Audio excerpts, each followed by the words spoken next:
Hello, and welcome to Chabot News for December 5th, 2024. My name is Julian. In entertainment news, Cole will tell you about Drake's lawsuit with UMG, and finally, in sports news, Diana Cabrera has the latest updates on the recent boxing match between Jake Paul and Mike Tyson. All that and more coming up in today's edition of Chabot News.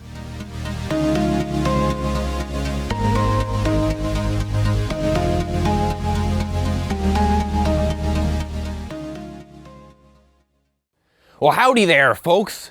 This here video is brought to you by the fine folks at Straw Hat Pizza, sitting pretty at 1653 Industrial Parkway West over in Hayward.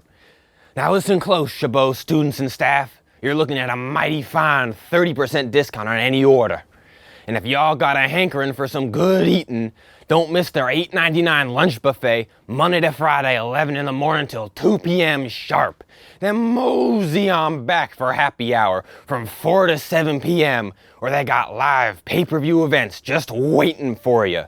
Plus, during any football game, that first pint's just $1 with any medium or bigger pizza. Can't beat that with a stick. For more details, just give them a holler at 510-265-0111 or head over to strawhatpizza.com/Hayward. Big ol' thanks to Straw Hat Pizza for supporting Chabot College Student TV and making all this happen. Y'all enjoy now, you hear? New warnings about vaping. Scientists now saying that vaping affects blood vessels within minutes, even including nicotine-free vapes. Experts warn these changes could lead to long-term health problems like blood clots, heart attacks, and strokes. The ingredients in vapes may also cause inflammation, affecting the entire body. Researchers say it is more evidence that e-cigarettes are not a safe alternative to smoking. They are also hoping the research helps regulators make decisions about what products are safe. The study was presented at a conference for the Radiological Society of North America in Chicago. Nearly 30 years after being convicted of murdering their parents, the Menendez brothers were set to appear in court together on Monday, December 2nd. But the hearing was postponed until January. Lyle and Eric Menendez are serving life sentences in California without parole for the 1989 murders. In October, the outgoing Los Angeles District Attorney requested resentencing for the brothers. He recommended life in prison with possibility of parole. The move came after the brothers filed a habeas corpus petition citing years of parental abuse and new evidence. In other news, our reporter Christian Gonzalez recently took on the task of constructing his own radio. Here's his report. For over a century, people have been listening to the radio. The ability to send sound to someone thousands of miles away was revolutionary. Today, there are more than 15,000 active radio stations across the United States, including Chabot College's own KCRH. This semester, I'm enrolled in Chabot's radio class and have enjoyed it so far. So when I got the chance to build my own FM radio, I was very excited. The radio kit I received was from a company called MioU. It came with a circuit board, parts for an acrylic case, and various resistors, capacitors, and chips. My soldering skills are pretty basic, so I was a bit nervous about putting it together. After about 4 hours of work and a little help, I was ready to power it up, only to realize the kit didn't include a power supply. I ordered one online and a week later finally got it running. I tuned it to 89.9 FM to catch KCRH, but ended up picking up KCSF from San Francisco. I'm not sure if I made a mistake or if that's just how the radio works. Either way, it played music and picked up signals. After a few minutes of listening, I remembered that I don't actually like listening to radio. I usually stream music. I asked people around campus to see how often they listen to the radio. I probably listen to the radio once or twice a week on my way to school. I don't listen to the radio too often, except when sometimes my dad puts it on in the car, and we usually listen to a station in Spanish. I listen to the radio sometimes in the car, so probably about 4 times a month, around that. Probably about 3 days out of the week in the car, coming to school. Although many people, myself included, don't listen to radio very often, Putting the radio together was fun, and maybe when I want some background sound at my desk, I'll plug it in and tune in. This is Christian Gonzalez for Chabot TV. Thanks, Christian. That seemed like a very interesting project. Now we turn to Cole for this week's look at entertainment news. Rapper and singer Drake is accusing Universal Music Group of conspiring to artificially boost Kendrick Lamar's Not Like Us diss track on Spotify. According to a pre-action petition submitted to a New York court on Monday, the Canadian rapper claims UMG launched a campaign using bots and pay-to-play radio agreements in order to make Lamar's song go viral. He also alleges UMG used the bots or fake social media accounts to deceive consumers into believing the song was more popular than it was in reality. Drake is currently represented by Republic Records, a division of UMG, and Lamar is currently represented by Interscope Records, also a division of UMG. In a statement, a UMG spokesperson said the suggestion is offensive and untrue. The petition does not accuse Lamar of any wrongdoing. The song Not Like Us has become a very public feud between both rappers and earned 3 Grammy nominations earlier this month. It debuted at number 1 on the Hot 100 Billboard when it was released in May and has almost 900 million streams on Spotify. Disney is agreeing to pay $43 million to settle a gender pay lawsuit. The case involves nearly 9,000 women who claim they received lower wages compared to their male counterparts. The worker who started the lawsuit says she did so after learning about a $20,000 pay gap with a less experienced colleague with the same title. Disney didn't admit fault, but it says it is committed to paying workers fairly. A judge still needs to approve the settlement, but it could reshape how Disney pays employees in the future. That's all for this week's look at entertainment news. Now back to you, Julian. Thanks, Cole. 3 sisters came together to build a soap business right here in the Bay Area. Soapy Faith is a company that makes all-natural body products. Their soap bars help to protect the skin's natural moisture and draw in more hydration. Jasmine Bester has the story. Soapy Faith is a brand specializing in soaps, body oils, scrubs, and so much more. The owners of Soapy Faith are sisters Crystal James, Brittany Fallings, and Michelle Johnson. Chrissy's breast cancer scare led her and her sisters to having a holistic approach in their business. All stayed clear of harsh chemicals when crafting their products. Soapy Faith was created with all natural ingredients to ensure that moisture would be retained in the skin. Soapy Faith's high-quality skincare products also aim to aid those who have sensitive prone skin and eczema. They've been up and running for several years and even made its way into brick-and-mortar store, Simply Wholesome, located in Los Angeles, and they don't plan on slowing down anytime soon. Thanks, Jasmine. Soapy Faith is currently offering 10% off your first order. Missy Elliott's Out of This World, The Experience Tour has made way to the Bay Area. The 2023 Rock and Roll Hall of Fame inductee, Grammy Award-winning and platinum-selling recording artist, wasn't too busy to grace the stage at Oracle Arena. Elliott's set highlights the various stages of her career. Sierra and Busta Rhymes were included in the lineup as well. Jasmine Bester was there to obtain footage from the star-studded show. Jasmine, take it from here.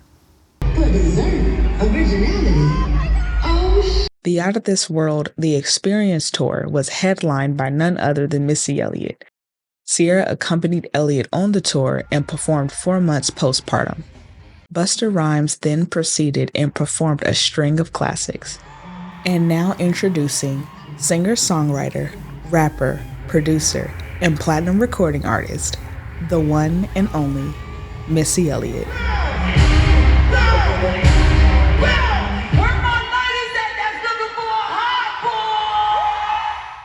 Elliott continues to be an ally to the dance community. She incorporated 20 to 25 dancers for her tour. Costume designer June Ambrose created 246 custom looks for Elliott and her dancers. Every concert date was sold out. Elliott achieved a record-breaking milestone by raking in over $2 million on the August 8th concert, making her the 3rd female rapper to earn over $2 million in a single concert. If you missed the Out of This World tour, Missy Elliott's next performance will be at Coachella next year on April 11th through the 13th and April 18th through the 20th. I'm Jasmine Bester, reporting for Chabot TV. Thanks, Jasmine. Due to extremely high demand, 6 more show dates were added. This is Missy Elliott's first time being a headliner of a tour and her first tour in 20 years. We sent our reporter Greg Driscoll out to the field to get thoughts on Missy Elliott returning to the stage after 20 years. Come back to the stage is good.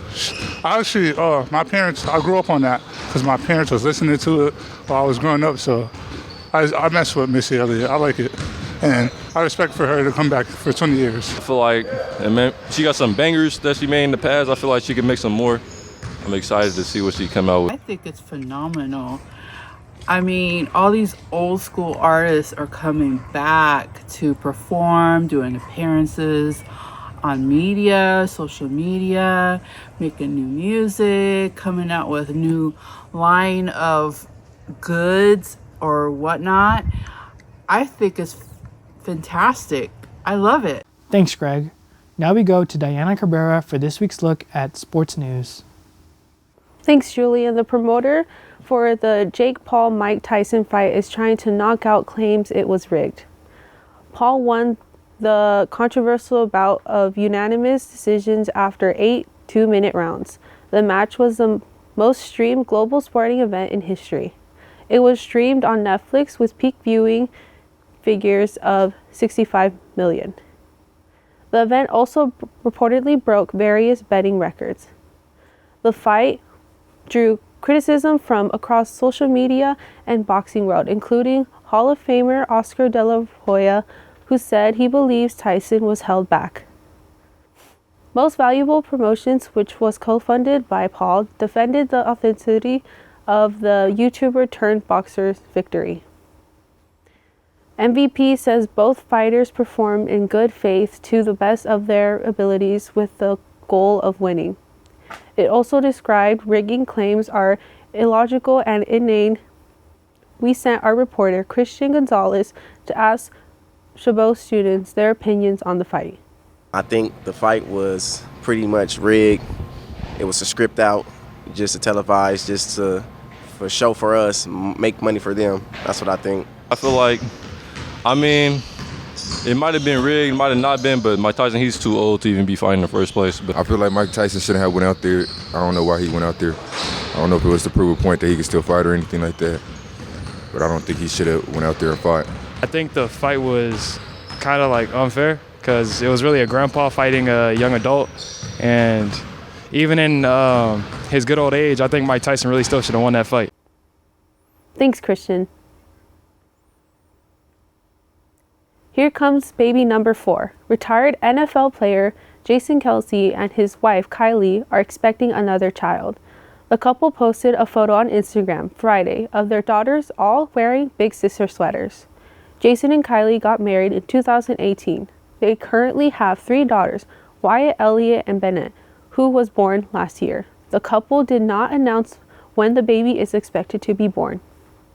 Kelsey retired from the NFL earlier this year after 13 years in the league. He's the older brother of NFL Kansas City Chiefs star Travis Kelsey. That's all for this week's look at sports news. Now back to you, Julian. Thanks, Diana. Newly released body cam video shows police in Ohio spring into action to save the life of a driver who had crashed his truck.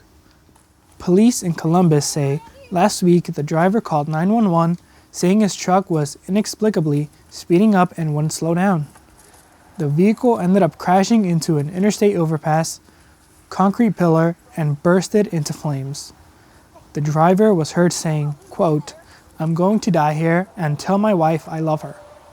Officers were able to pull the driver out of the truck just in time before it exploded. The driver is now recovering at the hospital. Investigators are now looking into what went wrong to prevent future similar accidents. I'm Joshua Hernandez, happy to bring you this week's top 5 DC comic book villains. At number 5, starting off with Deathstroke, also known as Slade Wilson. Former U.S. military operative Colonel Slade Wilson had undergone experiments under the U.S. government. It had increased his mental and physical abilities, currently working as a mercenary and assassin, more or less getting involved in issues that only benefit him. The Joker, a man with no introduction needed. the clown prince of crime.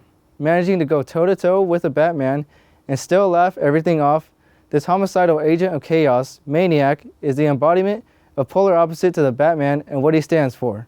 From his own psychosis, transforming the Joker from goofy prankster to mass murderer. Darkseid, the menacing demonic warlord called the New Gods, rages on to conquer all that lives in the universe. Darkseid employed other New Gods to gather control and arm himself with the anti-life equation. What is the anti-life equation? It is a scientific, mathematical formula that will allow him to remove any and all free will to any and every existence in the universe. Reverse Flash, the embodiment of being a true hater. Eobard Thawne, born in the 25th century, grew up to idolize the Flash and studied and replicated the same chemical reaction to gain super speed. Finding out that he himself would be the one that Flash would redeem as his mortal nemesis, traveling through time, he comes and goes, destroying, tormenting, and tortures the Flash. And last, Brainiac at number 1. An alien artificial intelligence being one of the most intelligent beings in the whole universe, his place of origin comes from a planet called Kolu. Brainiac's mind and body have been morphed several times through the decades. Every new modification, mind and body and all, becomes stronger and more intelligent as the last version. Although always being 10 steps ahead, in every logical scenario, the same reason is what usually becomes his downfall. But will always somehow come back to fight again, against Superman and the Justice League. That's this week's Top 5. I'm Joshua Hernandez. Now back to you, Julian. Pizza Hut has partnered with Irvine's Just Beyond Paradise Winery to create a tomato-based wine that is said to capture the essence of a pizza slice. According to the product's description, the red wine offers hints of basil, oregano, and a whisper of garlic. But Pizza Hut says it actually tastes more like a white wine when it's chilled. The limited edition wine is sold on Irvine's website by bottle or parts of a gift box that is packaged like, yes, a pizza box. That's all for Chabot News this week. Thanks to all the students and staff in the Mass Communications Department here at Chabot College for making this production possible. You can watch us anytime online at youtube.com/ChabotTV. Stay tuned to KCTH Channel 27 on Comcast for more Chabot TV.